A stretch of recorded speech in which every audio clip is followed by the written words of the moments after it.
మా latest videos కోసం మా ఈ తెలుగు న్యూస్ ఛానల్ సబ్స్క్రైబ్ చేసి గంట సింబల్ యాక్టివేట్ చేసుకోండి. రేపే ఎంతో పవిత్రమైన అత్యంత మహిమాన్వితమైన భీష్మ ఏకాదశి. ఇది సంవత్సరంలోనే అతిపెద్ద ఏకాదశి. మాఘశుద్ధ ఏకాదశిని మనం భీష్మ ఏకాదశిగా ఎంతో భక్తి శ్రద్ధలతో జరుపుకుంటాం. ఈ రోజుకు ఒక ప్రత్యేకత ఉంది. అదేమిటంటే కురు వృద్ధుడు గంగాపుత్రుడైన భీష్మాచార్యుడు తన ప్రాణాలను వదిలి ఉత్తరాయణ పుణ్యకాలంలో మోక్షాన్ని పొందిన రోజు ఇది. అందుకే ఈ రోజున చేసే ఏ చిన్న దైవ కార్యమైనా సరే కోటి రెట్ల ఫలితాలను ఇస్తుంది. ముఖ్యంగా రేపు మీరు స్నానం చేసే నీటిలో ఈ ఒక్క వస్తువును వేసుకొని గనుక స్నానం చేస్తే కేవలం 1 గంటలోనే మీ జాతకమే మారిపోతుంది. మీకు ఉన్న కష్టాలు, బాధలు, సమస్త దోషాలు పటాపంచలైపోతాయి. మీ దశ తిరిగిపోవటమే కాదు, అపమృత్యు దోషాలు తొలగిపోయి మరణం మీ దరి చేరదు. భీష్మ ఏకాదశి రోజున చేసే స్నానానికి ఒక విశిష్టమైన శక్తి ఉంటుంది. సాధారణంగా మనం ప్రతిరోజు స్నానం చేస్తాం, కానీ ఈ పవిత్రమైన రోజున చేసే స్నానం కేవలం శరీరాన్ని శుద్ధి చేయటం మాత్రమే కాదు, మన అంతరాత్మను, మన కర్మలను కూడా ప్రక్షాళన చేస్తుంది. ఈ రోజున స్త్రీలు ఉదయం స్నానం చేసే ముందు మీ ముఖానికి కొంచెం పసుపు రాసుకొని ఆ తర్వాతే స్నానం చేయాలి. పసుపు అనేది సాక్షాత్తు మహాలక్ష్మి స్వరూపం. ఇలా పసుపు రాసుకొని స్నానం చేయటం వల్ల స్త్రీలకు సౌభాగ్యం కలగటమే కాకుండా వారి ఇంట్లోకి లక్ష్మీదేవి ఆహ్వానించబడుతుంది. పసుపులో ఉన్న క్రిమి సంహారక గుణాలు శరీరాన్ని ఆరోగ్యంగా ఉంచితే దాని ఆధ్యాత్మిక శక్తి మన చుట్టూ ఒక రక్షణ కవచాన్ని ఏర్పాటు చేస్తుంది. ఇక స్త్రీ పురుషులిద్దరూ కూడా ఈ భీష్మ ఏకాదశి రోజున ఉదయం మరియు సాయంత్రం 2 సార్లు స్నానం చేయటం ఎంతో ఉత్తమం. ఇలా చేయటం వల్ల మన శరీరంలోని నెగిటివ్ ఎనర్జీ మొత్తం తొలగిపోయి నూతన ఉత్తేజం వస్తుంది. అయితే ఆ స్నానం చేసే నీటిలో ఒక ప్రత్యేకమైన పదార్థాన్ని వేసుకుని చేస్తే చాలు, 1 గంటలో కష్టాలు, బాధలు, దోషాలు పోతాయి. మీ దశ తిరిగిపోతుంది. అపమృత్యు దోషాలు పోతాయి. మరణం దరి చేరదు అని పెద్దలు చెప్తూ ఉన్నారు. అంతేకాదు, ఇలా స్నానం చేస్తే మీ ఆర్థిక ఇబ్బందులు తీరిపోయి ధనలాభం కలుగుతుంది. అష్టైశ్వర్యాలు మీ సొంతమవుతాయి. అన్నిటికంటే ముఖ్యంగా అకాల మరణం దరిచేరకుండా దీర్ఘాయుష్యు లభిస్తుంది. శరీరంలోని రోగాలు, దరిద్రము, పీడలు అన్నీ వదిలిపోతాయి. మరి ఇంతకీ ఈరోజు నీటిలో ఏం వేసుకుని స్నానం చేయాలి అనే విషయాన్ని ఇప్పుడు మనం ఈ వీడియోలో వివరంగా తెలుసుకుందాం. అలాగే ఈరోజు ఏ కూరలు అస్సలు తినకూడదు, ఏ కూరలు తప్పనిసరిగా తినాలి, పూజ ఎలా చేసుకోవాలి, ఇలా ఎన్నో విషయాల గురించి తెలుసుకుందాం. ఫ్రెండ్స్, ముందైతే ఈ వీడియోకి ఒక లైక్ కొట్టి కింద ఉన్న కామెంట్ బాక్స్లో ఓం లక్ష్మీ నారాయణాయ నమః అని భక్తితో కామెంట్ చేయండి. హిందూ ఇళ్లలో తులసి మొక్క లేని ఇల్లు ఉండదు. తులసి అంటే సాక్షాత్తు లక్ష్మీదేవి స్వరూపం. ఎక్కడైతే తులసి మొక్క ఉంటుందో అక్కడ నారాయణుడు కొలువై ఉంటాడు. అందుకే తులసిని మనం దేవతగా పూజిస్తాం. ఈ ఏకాదశి రోజున తులసి కోట దగ్గర దీపం వెలిగించడం వల్ల సకల శుభాలు కలుగుతాయి. ఈ భీష్మ ఏకాదశి నాడు మీరు ఉదయం మరియు సాయంత్రం స్నానం చేసేటప్పుడు స్నానం చేసే నీటిలో కొద్దిగా తులసి మొక్క కింద ఉండే మట్టిని కలుపుకోవాలి. తులసి మట్టి అంటే అది ఎంతో పవిత్రమైనది. ఆ మట్టిని నీటిలో కలుపుకొని స్నానం చేయటం వల్ల మీ శరీరానికి ఒక కొత్త ఉత్సాహము, నూతన ఉత్తేజము వస్తుంది. మన చుట్టూ ఉన్న ప్రతికూల శక్తి అంటే నెగిటివ్ ఎనర్జీ అంతా తొలగిపోతుంది. గ్రహ దోషాలు ఉన్న, దిష్టి తగిలిన, మానసిక ఆందోళనతో బాధపడుతున్న ఈ స్నానం వల్ల అవన్నీ పటాపంచలైపోతాయి. కేవలం శరీరమే కాదు, మనసు కూడా ఎంతో ప్రశాంతంగా మారుతుంది. మీ కష్టాలన్నీ తీరిపోయి సమస్యల నుండి విముక్తి లభిస్తుంది. అలాగే స్నానం చేసిన తర్వాత మీరు పెట్టుకునే కుంకుమలో కూడా కొద్దిగా తులసి మొక్క కింద మట్టిని కలుపుకొని నుదుటిన తిలకంలా ధరించండి. ఇలా చేయటం వల్ల సంవత్సరం పొడవునా మీరు ఏ పని చేసినా అది కలిసి వస్తుంది. అదృష్టం మీ వెంటే ఉంటుంది. భీష్మ ఏకాదశి రోజున చాలామంది ఇళ్లలో సత్యనారాయణ స్వామి వ్రతం కూడా చేసుకుంటూ ఉంటారు. ఎందుకంటే ఈ రోజున వ్రతం చేసుకోవటం వల్ల కోరుకున్న కోరికలన్నీ నెరవేరుతాయని పెద్దల నమ్మకం. భీష్మ ఏకాదశి అంటే కేవలం ఒక పండుగ మాత్రమే కాదు, అది క్రమశిక్షణకు, పట్టుదలకు మరియు త్యాగానికి చిహ్నం. ఈ రోజున ఉదయాన్నే ఆడవారు బ్రహ్మముహూర్తంలో నిద్రలేచి ఇల్లంతా శుభ్రం చేసుకొని గడపకు పసుపు, కుంకుమలు రాసుకోవాలి. ఈరోజు ముఖ్యంగా విష్ణుమూర్తికి ప్రీతికరమైన రోజు కాబట్టి సాయంత్రం వరకు వీలైనంత వరకు ఉపవాసం ఉండటం శ్రేయస్కరం. ఆకలికి ఆగలేని వారు, అలాగే ఆరోగ్య కారణాల రీత్యా ఉపవాసం ఉండలేని వారు సాత్విక ఆహారం తీసుకోవచ్చు. అంటే ఉప్పు, కారం, నూనె వంటివి తగ్గించి వండిన అన్నం కూర తినొచ్చు. తప్పేమీ కాదు. ఈరోజు పగలంతా అన్నం తినొచ్చు, కానీ రాత్రిపూట మాత్రం అన్నం తినకుండా ఉంటేనే మంచిది. ఎందుకంటే ఈ ఏకాదశి రోజు రాత్రి వడ్ల గింజలలోనికి దరిద్ర దేవత ప్రవేశిస్తుంది కనుక ఈ ఏకాదశి రోజు రాత్రి అన్నం తినకుండా ఉంటే మంచిది. కార్తీక మాసంలోని దీపానికి ఎంత విశిష్టత ఉందో మాఘమాసంలో చేసే స్నానానికి కూడా అంత విశిష్టత ఉంది. ఈ మాసంలోని ప్రతిరోజు పవిత్రమైన రోజుగా హిందువులు భావిస్తారు. ఇక ఈ మాసంలో వచ్చే పర్వదినాలలో ఒకటి భీష్మ ఏకాదశి. ఈ మాసంలో వచ్చే శుద్ధ ఏకాదశిని భీష్మ ఏకాదశి అంటారు. క్షేత్ర యుద్ధ సమయంలో గాయపడిన భీష్ముడు అంపశయ మీదన ఉన్న సమయంలో ధర్మరాజుకు విష్ణు సహస్రనామాన్ని బోధించి పరమాత్ముడైన కృష్ణునిలో లీనమైన తర్వాత వచ్చే 3వ రోజు ఈ భీష్మ ఏకాదశి. భీష్మ ఏకాదశినే జయ ఏకాదశి అని కూడా అంటారు. ఎందుకంటే ఈరోజు ఏ కార్యం తలపెట్టినా అది ఖచ్చితంగా విజయవంతమవుతుందని నమ్మకం. ఈ రోజున శ్రీ మహావిష్ణువును పూజించిన వారికి సర్వలోక ప్రాప్తి కలుగుతుందని పెద్దల విశ్వాసం. భీష్మ ఏకాదశి రోజు ఆడవారు కట్టుకోవలసిన రంగు చీరలు ఆకుపచ్చ, ఆరెంజు, పింకు. ఈ 3 రంగుల్లో ఏ రంగు చీరనైనా కట్టుకోవచ్చు. ఈ 3 రంగులలో మీరు ఏ చీర కట్టుకున్నా మీరు లక్ష్మీయోగం సిద్ధిస్తుంది. విపరీతమైన అదృష్టం పడుతుంది. ఆడవారు, మగవారు, పిల్లలు, పెద్దలు అందరూ కూడా ఈ రంగులో ఉన్న దుస్తులను ధరించి విష్ణువును భక్తి శ్రద్ధలతో పూజించండి. భీష్మ ఏకాదశి రోజు ప్రతి ఒక్కరూ కూడా ఈ రంగు దుస్తులను ధరించి అదృష్టాన్ని సొంతం చేసుకొని ఆనందంగా జీవించండి. ఈ ఏకాదశి రోజున చేసే విష్ణు పూజలకు కోటి జన్మల పుణ్య ఫలితాన్ని పొందవచ్చు. కాబట్టి ఈ ఏకాదశి నాడు తప్పకుండా విష్ణుమూర్తిని కానీ వెంకటేశ్వర స్వామిని కానీ పూజించండి. ఈరోజు పూజ చేసే ఆడవారు తలస్నానం చేసి ఇల్లంతా పసుపు నీళ్లు చల్లుకుని ఇంట్లో స్వామివారికి పూజ చేయాలి. స్వామివారికి అత్యంత ప్రీతికరమైన వాటిల్లో తులసి దళాలు ఒకటి. కాబట్టి మీ పూజ గదిలో ఉన్న స్వామివారి పటం ముందు కొన్ని తులసి దళాలను పెట్టి స్వామివారికి దీపారాధన చేయండి. ఈ రోజున నువ్వుల నూనెతోనే దీపారాధన చేయాలి. ముఖ్యంగా స్వామివారి పూజలో ఒక పిండి దీపాన్ని వెలిగిస్తే ఇంకా మంచిది. అప్పుల సమస్యలతో బాధపడేవారు ఈరోజు 11 యాలకులను ఒక దారానికి గుచ్చి ఒక యాలకుల మాలను తయారు చేసి ఆ యాలకుల మాలను స్వామివారి పటానికి వేయండి. ఈ రోజున స్వామివారికి యాలకుల మాలను సమర్పిస్తే అప్పుల సమస్యలన్నీ కూడా తొలగిపోతాయి. ఇక స్వామివారికి నైవేద్యంగా ఒక బెల్లం ముక్కను నివేదించండి. ఇంకా ఏకాదశి స్వామివారిని పూజించేటప్పుడు ఓం గోవిందాయ నమః అనే మంత్రాన్ని చదువుతూ పూజ చేయండి.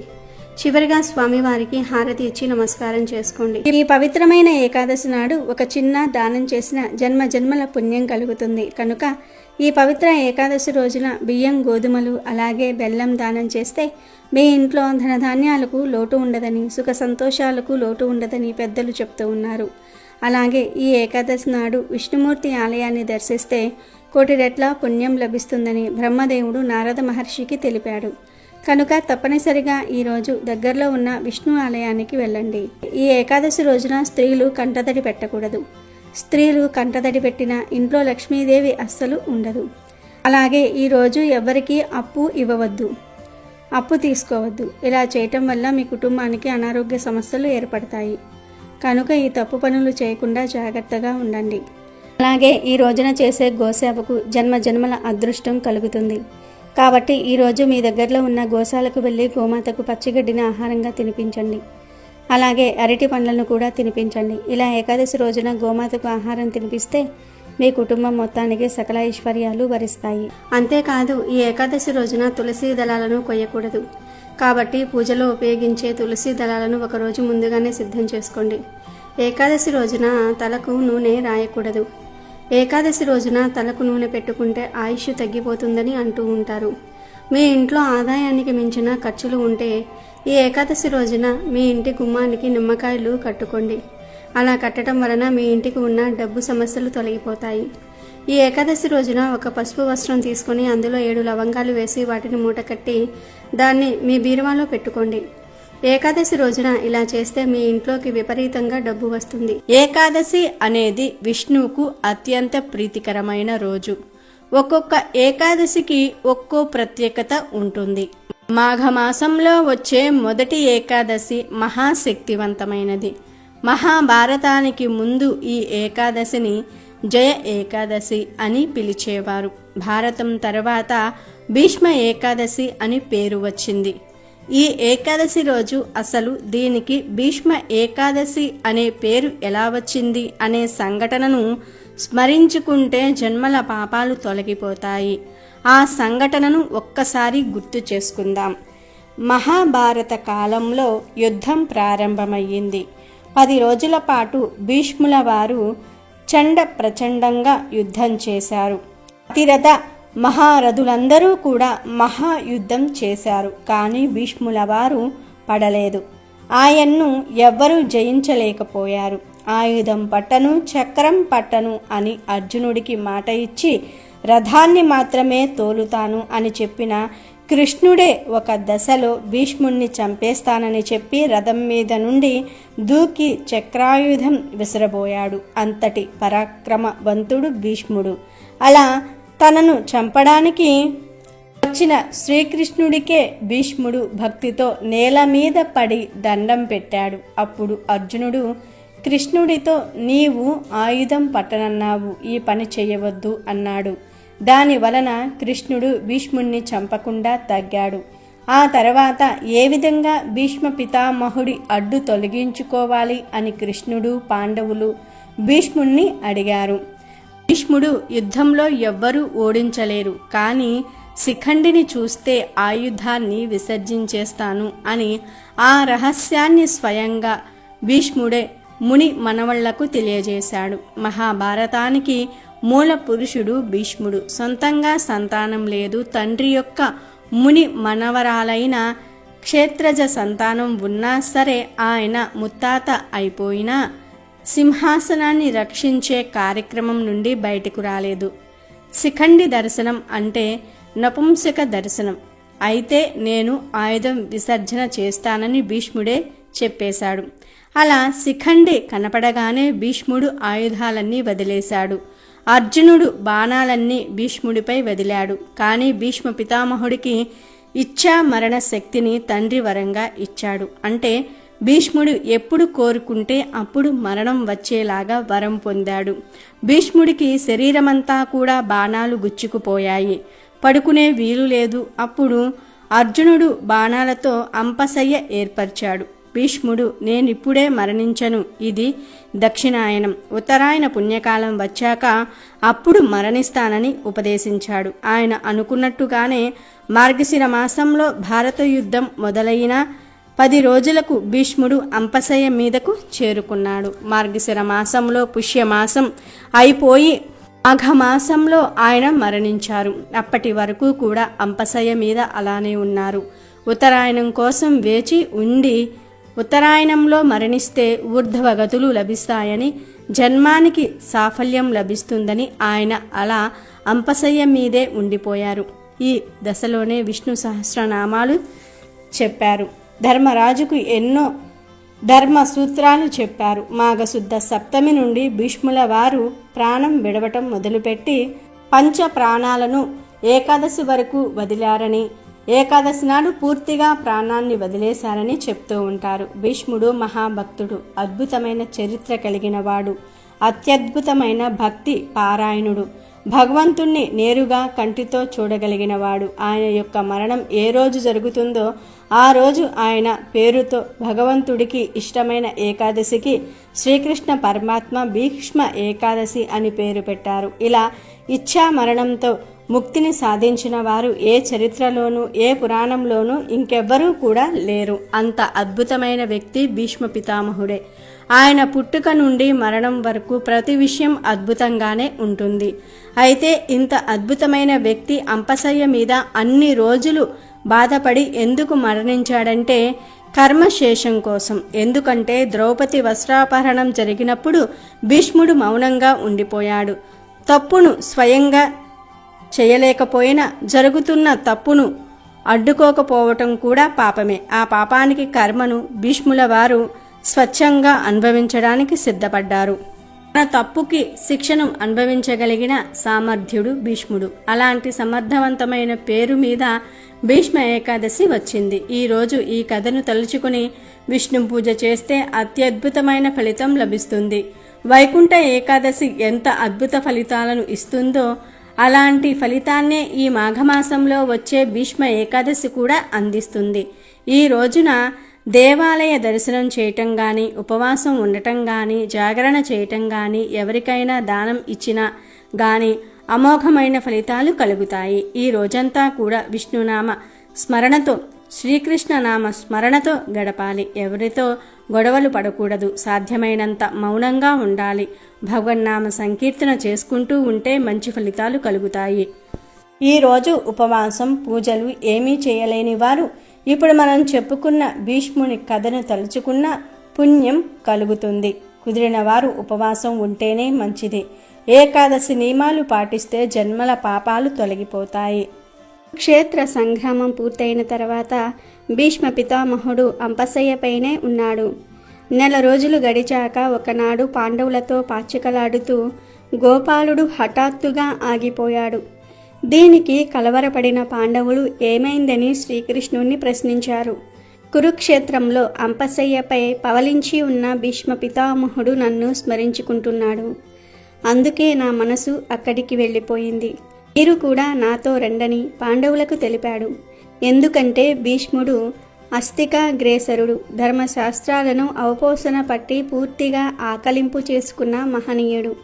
ఏ ధర్మ సందేహాన్నైనా ప్రామాణికంగా తీర్చగలిగిన ఏకైక మహానుభావుడు.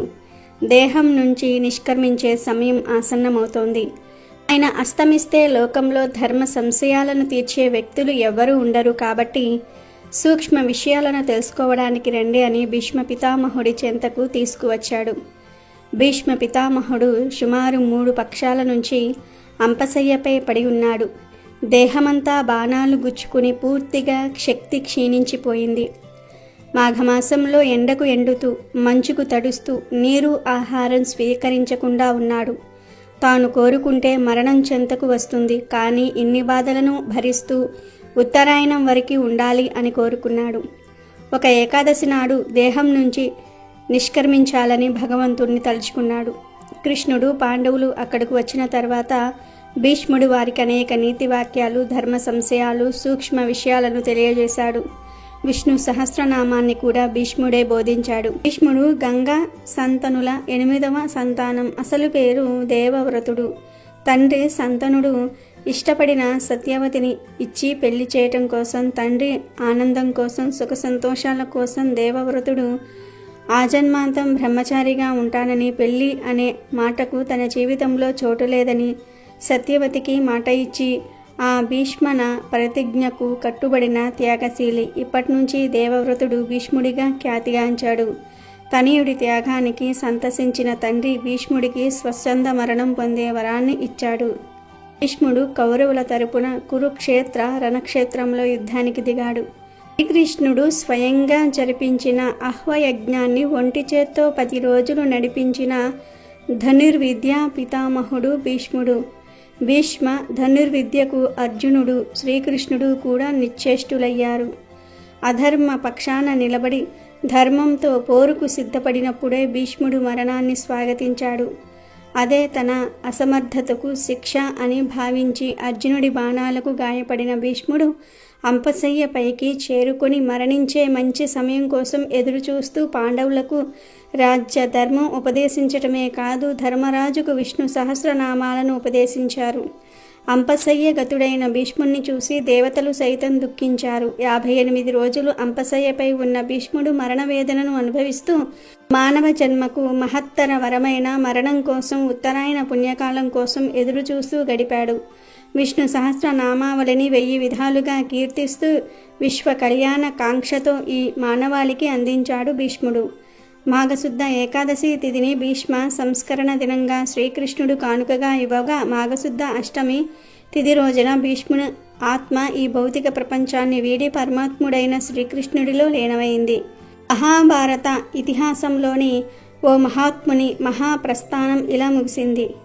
భీష్మ నిర్యాణం జరిగి సహస్రాబ్దాలు గతిస్తూ ఉన్న ఆయన ప్రవచించిన విష్ణు సహస్రనామ స్తోత్రం ఇప్పటికీ భాగవతుల రసాగ్రాలపై నర్తిస్తూనే ఉంది. ఆయన దివ్యవాణి విశ్వవ్యాప్తమే ప్రతిధ్వనిస్తూనే ఉంది. విష్ణు సహస్రనామ పఠనం సర్వ దుఃఖహరణం, సకల శుభకరణం.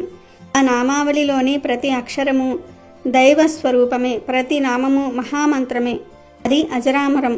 భీష్ముడు పరమపదం చేరిన మాఘశుద్ధ అష్టమిని భీష్మాష్టమిగాను, తర్వాత 3 రోజులకు వచ్చే మాఘశుద్ధ ఏకాదశిని భీష్మ ఏకాదశిగాని హిందువులు జరుపుకుంటారు. ఇక అసలు విషయంలోనికి వస్తే, ఈ భీష్మ ఏకాదశి రోజున మీరు స్నానం చేసే నీటిలో వేసుకోవలసిన 3 అద్భుతమైన వస్తువులు ఉన్నాయి. ఈ మూడిటిల్లో ఏది దొరికినా మీరు వాడుకోవచ్చు. మరి ఆ 3 ఏమిటి అంటే, తులసి ఆకులు, తులసి మొక్క కింద ఉండే మట్టి లేదా గల్లులుప్పు. ఈరోజు ఉదయం మరియు సాయంత్రం స్నానం చేసే నీటిలో 7 తులసి ఆకులను కానీ లేదా తులసి చెట్టు కింద మట్టిని కానీ లేదా అవి కూడా దొరకని పక్షంలో 1 స్పూన్ గల్లులుప్పును కానీ వేసుకుని స్నానం చేయాలి. మొదటిది మరియు అత్యంత శక్తివంతమైనది 7 లేత తులసి ఆకులు. తులసి చెట్టు అంటే సాక్షాత్తు విష్ణుప్రియ. విష్ణుమూర్తికి అత్యంత ఇష్టమైనది తులసి. ఈ ఏకాదశి రోజున మీరు స్నానం చేసే నీటిలో 7 లేత తులసి ఆకులను తీసుకొని వాటిని మీ చేతితో లైట్గా నలిపి ఆ నీటిలో కలుపుకోవాలి. తులసి ఆకులను నలపటం వల్ల వాటిలోని దివ్యమైన రసం మరియు పరిమళం నీటిలోనికి వస్తుంది. ఈ నీటితో స్నానం చేయటం వల్ల మీరు గంగా నదిలో స్నానం చేసినంత పుణ్యాన్ని పొందుతారు. తులసికి ఉన్న ఔషధ గుణాలు మీ చర్మ వ్యాధులను తొలగిస్తాయి. అలాగే తులసిలోని ఆధ్యాత్మిక శక్తి మీ చుట్టూ ఉన్న నెగిటివ్ వైబ్రేషన్ను దూరం చేస్తుంది. తులసి కోట దగ్గర చేసే ప్రార్థన ఎంత ఫలితాలను ఇస్తుందో, తులసి ఆకులు కలిపిన నీటితో స్నానం చేయటం వల్ల మీ జన్మజన్మల పాపాలు కూడా తొలగిపోతాయని శాస్త్రాలు చెప్తూ ఉన్నాయి. ఒకవేళ మీకు తులసి ఆకులు అందుబాటులో లేకపోతే రెండో మార్గం ఏమిటంటే, తులసి చెట్టు కింద ఉండే మట్టి, దీనిని తులసి మృతిక అని అంటారు. తులసి చెట్టు మొదట్లో ఉండే మట్టి అత్యంత పవిత్రమైనది. ఆ మట్టిని చిటికెడు తీసుకుని మీరు స్నానం చేసే నీటిలో కలుపుకోవాలి. తులసి మట్టిలో సకల తీర్థాలు కొలువై ఉంటాయి. ఈ మట్టి కలిపిన నీటితో స్నానం చేయటం వల్ల మీ శరీరానికి ఒక వింతైన కాంతి, నూతన ఉత్తేజము వస్తుంది. మీ జాతకంలో ఉన్న దోషాలు, ముఖ్యంగా శని దోషం లేదా రాహుకేతు దోషాలు ఏవైనా ఉంటే అవి ఈ పవిత్ర మట్టి స్నానంతో తొలగిపోయి దరిద్రం అనేది మీ ఇల్లు దాటి వెళ్ళిపోతుంది. మీ ఆలోచనల్లో స్పష్టత వస్తుంది. మనసు ప్రశాంతంగా మారుతుంది. ఒకవేళ మీకు తులసి ఆకులు లేదా తులసి మట్టి రెండూ దొరకని పరిస్థితి ఉంటే 3వ మరియు సులభమైన మార్గం గల్లులుప్పు. 1 స్పూన్ గల్లులుప్పును మీరు స్నానం చేసే నీటిలో కలుపుకోండి. ఉప్పు అనేది సముద్రం నుండి ఉద్భవిస్తుంది. అంటే లక్ష్మీదేవి పుట్టిన రోజు నుండే ఇది వస్తుంది. ఉప్పుకు నెగిటివ్ ఎనర్జీని లాగేసుకునే అద్భుతమైన శక్తి ఉంది. మనపై ఎవరైనా దిష్టి పెట్టినా లేదా మన చుట్టూ ఏదైనా పీడ ఉన్నా ఈ ఉప్పు నీటి స్నానంతో అవన్నీ కొట్టుకుపోతాయి. మీ శరీరంలోని అలసట పోయి రోగనిరోధక శక్తి పెరుగుతుంది. ధన సమస్యలతో బాధపడేవారు ఈ ఉప్పు నీటి స్నానం చేయటం వల్ల లక్ష్మీ కటాక్షం కలిగి ఆదాయ మార్గాలు పెరుగుతాయి. ఈ మూడిటిల్లో ఏదో ఒకటి, అంటే తులసి ఆకులు కానీ, తులసి మట్టి కానీ లేదా కల్లులుప్పు కానీ నీటిలో కలిపి ఈ భీష్మ ఏకాదశి రోజున ఉదయం మరియు సాయంత్రం స్నానం చేయండి. ఇలా చేయటం వల్ల కేవలం ఒకే 1 గంటలో మీలో ఒక పాజిటివ్ మార్పును మీరు గమనిస్తారు. మనసులో ఉన్న భయాలు తొలగిపోతాయి. అపమృత్యు భయం ఉన్నవారికి, అంటే అకాల మరణం సంభవిస్తుందేమో అని భయపడేవారికి ఇది ఒక రక్షణ కవచంలా పనిచేస్తుంది. భీష్మాచార్యుడు స్వయంగా విష్ణు సహస్రనామాలను బోధించిన ఈ రోజున విష్ణువును స్మరిస్తూ ఇలా స్నానం చేయటం వల్ల అష్టైశ్వర్యాలు లభిస్తాయి. మీ ఇంట్లో ఉన్న దారిద్ర్యం తొలగిపోయి ఐశ్వర్యం తాండవిస్తుంది. మీ శరీరంలో ఉన్న రోగాలు, అనారోగ్య సమస్యలు క్రమంగా తగ్గిపోతాయి. మీ ముఖంలో వర్చస్సు పెరిగిపోతుంది. కాబట్టి అస్సలు ఆలస్యం చేయకుండా ఈ పవిత్ర స్నానాన్ని ఆచరించండి. మీ కష్టాలన్నీ తీరిపోతాయి. ఈ పవిత్రమైన రోజున ఇంట్లోని ఆడవారు గుర్తుపెట్టుకొని ఒక అద్భుతమైన కూరను వండటం వల్ల మీ దరిద్రం పటాపంచలైపోతుంది. అష్టైశ్వర్యాలు కలిసి వస్తాయని శాస్త్రాలలో చెప్పారు. మరి ఆ కూర ఏమిటంటే చిక్కుడుకాయ. మాఘమాసంలో చిక్కుడుకాయకు ఒక ప్రత్యేకమైన ప్రాముఖ్యత ఉంది. ముఖ్యంగా ఈ ఏకాదశి రోజున చిక్కుడుకాయను వండి ఇంట్లో అందరూ భుజిస్తే ఆయుష్ వృద్ధి చెందుతుంది. ముఖ్యంగా ఆడవారు ఈ కూరను వండటం వల్ల ఆ ఇంటి లక్ష్మీదేవి కటాక్షం కలిగి ధనధాన్యాలకు లోటు లేకుండా ఉంటుంది కనుక ఈరోజు తప్పనిసరిగా అందరూ చిక్కుడుకాయ కూరను వండండి. ఏదో ఒక రూపంలో చిక్కుడుకాయను తినే ప్రయత్నం చేయండి. చిక్కుడుకాయ కూర, ఫ్రై, పులుసు లేదా చిక్కుడుకాయ పచ్చడి ఇలా ఏదో ఒక రూపంలో చిక్కుడుకాయను తినండి. భర్తకు, పిల్లలకు ఈ కూరను పెడితే చాలా మంచిది. ఆయుష్ పెరుగుతుంది. దీనితో పాటుగా భీష్మ ఏకాదశి రోజున బొప్పాయి కాయ లేదా పండును తీసుకోవటం కూడా ఎంతో మంచిది. ఇది శరీరానికి శక్తిని ఇవ్వటమే కాకుండా అపమృత్యు దోషాలను హరిస్తుంది. కనుక బొప్పాయి కూర రూపంలోనో లేదా బొప్పాయి హల్వా రూపంలోనో లేదా పండు బొప్పాయి ముక్కల రూపంలోనో ఏదో ఒక విధంగా ఈరోజు బొప్పాయిని తినండి. ఇలా తింటే మంచి బలం వస్తుంది. చాలా ఆరోగ్యం. ముఖ్యంగా పిల్లల చేత ఈరోజు బొప్పాయిని తినిపిస్తే వారి బుద్ధి వికాసం చెంది చదువులో రాణిస్తారు. ముఖ్యంగా కొడుకులు ఉన్నవారు ఈ రోజును అస్సలు వదులుకోవద్దు. భీష్ముడి లాంటి దృఢ సంకల్పం, దీర్ఘాయువు మీ పిల్లలకు లభించాలంటే ఈరోజు మీరు మీ పిల్లల చేత బొప్పాయి తినేలాగా చేయండి. ఇక ఈ రోజున ఆడవారు గుర్తుపెట్టుకోవాల్సిన మరో ముఖ్యమైన కూరగాయ బెండకాయ. ఈరోజు బెండకాయ కూరను వండి తినటం వల్ల మనసు ప్రశాంతంగా ఉంటుంది మరియు ఇంట్లో గొడవలు తగ్గుతాయి. శాంతి ఉన్న చోటనే లక్ష్మీదేవి స్థిర నివాసం ఉంటుంది కాబట్టి ఈ రోజున బెండకాయతో చేసిన వంటకాలను తీసుకోవటం శుభప్రదం. అంటే బెండకాయ కూర, బెండకాయ 65 లేదా బెండకాయను పప్పుచారులో వేసుకుని తినటమో చేస్తే మీకు వచ్చే సంవత్సరం భీష్మ ఏకాదశి వరకు ఎటువంటి కష్టాలు రాకుండా ఉంటాయి. కనుక బెండకాయను గుర్తుపెట్టుకోండి.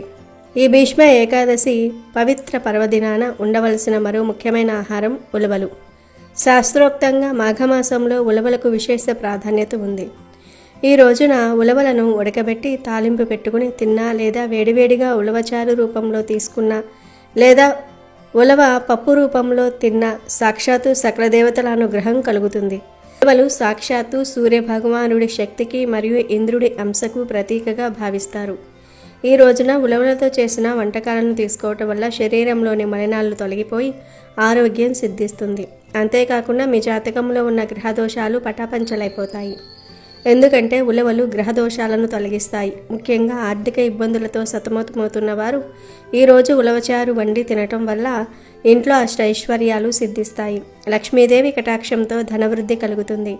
పిల్లలకు ఇది తినిపిస్తే వారిలో పట్టుదల, జ్ఞాపక శక్తి పెరుగుతాయి. అందుకే ఈ భీష్మ ఏకాదశి నాడు తప్పనిసరిగా ఉలవలను ఏదో ఒక రూపంలో మీ ఆహారంలో భాగం చేసుకోండి. ఆయురారోగ్యాలతో పాటు అపారమైన సంపదను మీ సొంతం చేసుకోండి. అలాగే ఈ రోజున వండాల్సిన మరొక అద్భుతమైన కూర తోటకూర. భీష్మ ఏకాదశి రోజు తోటకూరను వండితే వంశ అభివృద్ధి జరుగుతుందని, పిల్లలు ఆరోగ్యంగా ఉంటారని నమ్మకం. ఈ రోజున తోటకూర పప్పు లేదా తోటకూరను కూరలాగో ఫ్రైలాగో వండి పెట్టండి.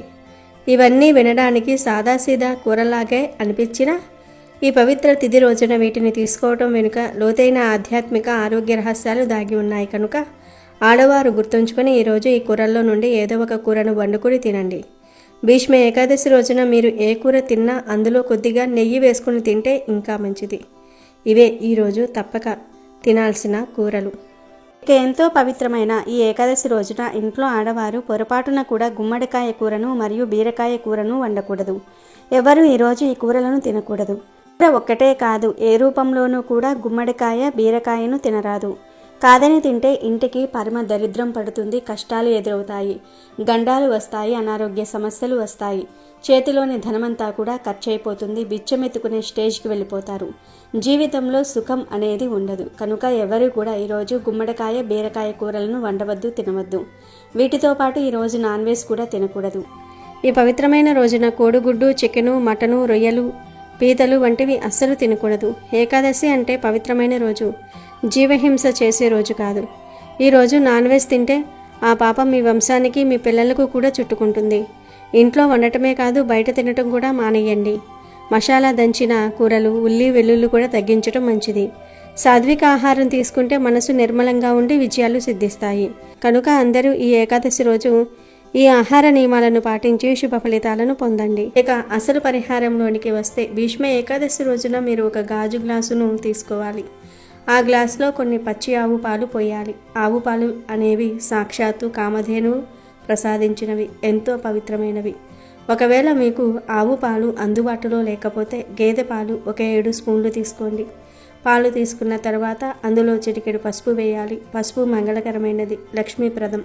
ఆ తర్వాత ఆ పాల గ్లాసులో ఒక 1/2 స్పూన్ ధనియాలు వేయాలి. ధనియాల గురించి ప్రత్యేకంగా చెప్పాలి. ధనియాలు అంటే ధనాన్ని ఆకర్షించేవి అని అర్థం. ధనియాలకు ఉన్న శక్తి అలాంటిది. మన జీవితంలో ఉన్న కష్టాలను, గ్రహదోషాలను, ముఖ్యంగా శని దోషాలను తొలగించే శక్తి ధనియాలకు ఉంది. ధనియాలు ఇంట్లో నిండుగా ఉంటే ధనం నిండుగా ఉంటుందని మన పూర్వీకుల నమ్మకం. ధనియాలు వేసిన తర్వాత కొద్దిగా కర్పూరాన్ని తీసుకొని దాన్ని మెత్తగా పొడి చేసి ఆ పాలల్లో కలపాలి. కర్పూర వాసన విష్ణుమూర్తికి ఎంతో ఇష్టం. మీ దగ్గర గనుక జువ్వాది పొడి ఉంటే దాన్ని కూడా కొంచెం కలపండి. జువ్వాది అనేది ఒక అద్భుతమైన సుగంధ ద్రవ్యం. ఇది మన చుట్టూ ఉన్న వాతావరణాన్ని దైవకంగా మారుస్తుంది. ఇప్పుడు వీటన్నిటినీ కలిపి సిద్ధం చేసుకున్న తర్వాత ఒక మామిడి ఆకును తీసుకురావాలి. మామిడి ఆకు కూడా ఎంతో శుభప్రదమైనది. మనం చేసే ప్రతి పూజలోనూ మామిడి ఆకులను వాడుతూ ఉంటాం. ఆ మామిడి ఆకుతో ఈ పాల మిశ్రమాన్ని బాగా కలిపి మీ ఇంటి ముందు ఉన్న తులసి మొక్క మీద చిలకరించాలి. ఈ పరిహారాన్ని మీరు ఉదయం సూర్యోదయ సమయంలో కానీ లేదా సాయంత్రం సంధ్యా సమయంలో అంటే దీపారాధన చేసే సమయంలో కానీ చేయాలి. ఇలా తులసి మొక్క మీద ఈ పవిత్రమైన పాలను చిలకరించడం వల్ల తులసి మాత అంటే లక్ష్మీదేవి ఎంతో సంతోషిస్తుంది. మీ ఇంట్లో ఉన్న దరిద్రమంతా పారిపోతుంది. అష్టైశ్వర్యాలు సిద్ధిస్తాయి. ఎప్పటినుంచో తీరని ఆర్థిక సమస్యలు ఉన్న అప్పుల బాధలతో సతమతమవుతున్న ఈ పరిహారం చేసిన కొద్ది రోజుల్లోనే మీకు మార్పు అనేది కనిపిస్తుంది. అనేది ఏదో ఒక రూపంలో మీ దగ్గరకు వచ్చి చేరుతుంది. మీరు పడుతున్న కష్టాలన్నీ పోయి కోటీశ్వరులుగా మారిపోయే అద్భుతమైన అవకాశం ఈ పరిహారం ద్వారా మీకు కలుగుతుంది. ఇది కేవలం నమ్మకంతో చేసే పని మాత్రమే కాదు, ఇందులో వాడిన ప్రతి వస్తువుకు ఒక శాస్త్రీయ మరియు ఆధ్యాత్మిక శక్తి ఉంది. పాలు మనసును ప్రశాంతంగా ఉంచితే పసుపు ఆరోగ్యాన్ని మరియు శుభాన్నిస్తుంది. ధనియాలు ఐశ్వర్యాన్ని, కర్పూరం మరియు జువాది దైవిక శక్తిని ఆకర్షిస్తాయి. మామిడాకు ద్వారా వీటిని చిలకరించటం వల్ల ఆ శక్తి నేరుగా తులసి మొక్కకు చేరుతుంది. తులసి కోట వద్ద ఇలా చేయటం వల్ల ఆ ఇల్లు ఎప్పుడూ కలకలలాడుతూ ఉంటుంది. ఈ భీష్మ ఏకాదశి రోజున ఈ పరిహారం చేసేటప్పుడు కొన్ని నియమాలు పాటించటం చాలా అవసరం. ఈ రోజున మీరు ఎవరితోనూ గొడవ పడకూడదు, అబద్ధాలు ఆడకూడదు, పగలు నిద్రపోకుండా ఉండటం చాలా మంచిది. పౌరాణికంగా ఏకాదశి రోజున పగలు నిద్రపోతే పుణ్యం తగ్గుతుందని చెప్తూ ఉంటారు. అలాగే ఈ పరిహారం చేసేటప్పుడు మనసులో భీష్మ పితామహుణ్ణి మరియు శ్రీ మహావిష్ణువును స్మరించుకోవాలి. ఓం నమో నారాయణాయ అనే మంత్రాన్ని వీలైనన్నిసార్లు జపించండి. తులసి మొక్క దగ్గర ఈ పాలు చిలకరించేటప్పుడు మీ మనసులో ఉన్న కోరికను బలంగా చెప్పుకోండి. మీ అప్పులు తీరిపోవాలని, మీ పిల్లల భవిష్యత్తు బాగుండాలని, ఇంట్లో ఎప్పుడూ సుఖశాంతులు ఉండాలని కోరుకోండి. ఇలా చేయటం వల్ల ఆ తల్లి అనుగ్రహం తప్పకుండా కలుగుతుంది. భీష్మ ఏకాదశి అంటేనే మోక్షాన్ని ఇచ్చే రోజు. అటువంటి రోజున మనం చేసే ఈ చిన్న ప్రయత్నం మన జీవితాన్నే మార్చివేస్తుంది. ఈ పరిహారం చేసిన తర్వాత మిగిలిన పాలను మీరు ఏదైనా చెట్టు మొదట్లో పోసేయవచ్చు. ఎట్టి పరిస్థితుల్లోనూ కూడా ఆ పాలను ఎవరూ తొక్కే చోట పోయకూడదు. చాలామంది అడుగుతూ ఉంటారు, గేదె పాలు వాడవచ్చా అని. ఒకవేళ మీకు ఆవు పాలు అస్సలు దొరకకపోతే మాత్రమే 7 స్పూన్ల గేదె పాలు తీసుకోండి. కానీ ఆవు పాలు వాడటం వల్ల ఫలితం రెట్టింపు ఉంటుంది. తులసి మొక్క విషయంలో మనం ఎప్పుడూ జాగ్రత్తగా ఉండాలి. తులసి మొక్క ఎండిపోకుండా చూసుకోవాలి. ఎండిపోయిన తులసి మొక్క ఇంట్లో ఉండటం అంత మంచిది కాదు. ఒకవేళ మీ ఇంట్లో తులసి మొక్క ఎండిపోయి ఉంటే ఈ ఏకాదశి రోజే కొత్త మొక్కను తెచ్చి నాటుకోండి. తులసి మొక్క కింద మట్టిని స్నానానికి వాడటం వల్ల మన శరీరంలో ఉన్న అలసట అంతా పోతుంది. మన రోజువారీ జీవితంలో ఎన్నో రకాల ఒత్తిడికి గురి అవుతూ ఉంటాం. ఈ పవిత్రమైన మట్టి స్నానం వల్ల ఆ ఒత్తిడి మటుమాయమవుతుంది. మన పూర్వీకులు అందుకే నదుల్లో స్నానం చేసేటప్పుడు ఆ నది ఒడ్డున ఉన్న మట్టిని రాసుకునేవారు. ఇప్పుడు మనకు ఆ అవకాశం లేదు కాబట్టి మన ఇంట్లో ఉన్న దేవతా తులసి మొక్క కింద మట్టిని వాడుకోవటం ఉత్తమం. అలాగే కుంకుమలో మట్టి కలిపి పెట్టుకోవటం వల్ల మన ముఖ వర్చస్సు పెరుగుతుంది.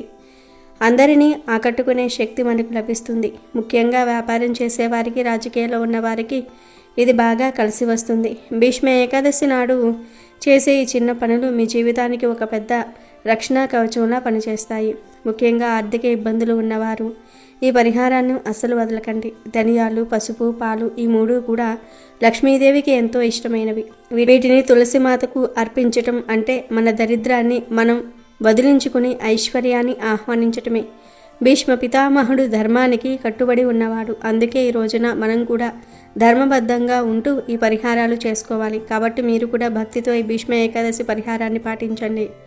మీ జీవితంలో ఉన్న చీకట్లు తొలగిపోయి వెలుగులు నిండుతాయి. ఈ సంవత్సరం అంతా మీకు డబ్బు కలిసి వస్తుంది, ధనలాభం కలుగుతుంది. ఎటువంటి కష్టాలు మీ దరి చేరవు, అపారమైన ధన సంపదలు కలుగుతాయి. ఈ పరిహారం చేసేటప్పుడు భక్తి ముఖ్యం.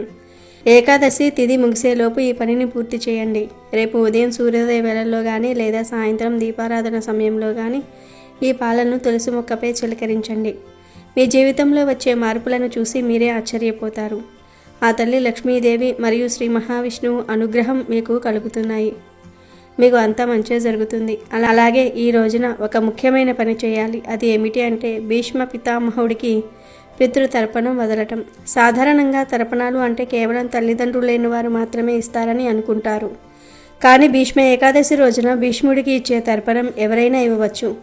భీష్మ పితామహుడు నిత్య బ్రహ్మచారి. ఆయనకు సంతానం లేదు కాబట్టి లోకంలో ఉన్న వారందరూ కూడా ఆయనకు సంతానమే అని శాస్త్రం చెప్తోంది. అందుకే ఈ రోజున ఎవరైతే భీష్ముడిని స్మరిస్తూ దోసెడి నీళ్ళల్లో కొన్ని నల్ల నువ్వులు వేసి తర్పణం వదులుతారో వారికి పితృదోషాలన్నీ తొలగిపోతాయి, పుత్ర పౌత్ర అభివృద్ధి కలుగుతుంది. వీడియోలో చూపిస్తున్న శ్లోకాన్ని చదువుతూ నీటిని వదలాలి. దీనివల్ల మీ వంశ అభివృద్ధి జరుగుతుంది, ఇంట్లో ఉన్న అశాంతి తొలగిపోతుంది. అమెజాన్లో బెస్ట్ డిస్కౌంట్స్ కోసం వీడియో డిస్క్రిప్షన్లో లింకు ఉంది, చూడండి. అలాగే మా టెలిగ్రామ్ ఛానల్ సబ్స్క్రైబ్ చేసుకోండి.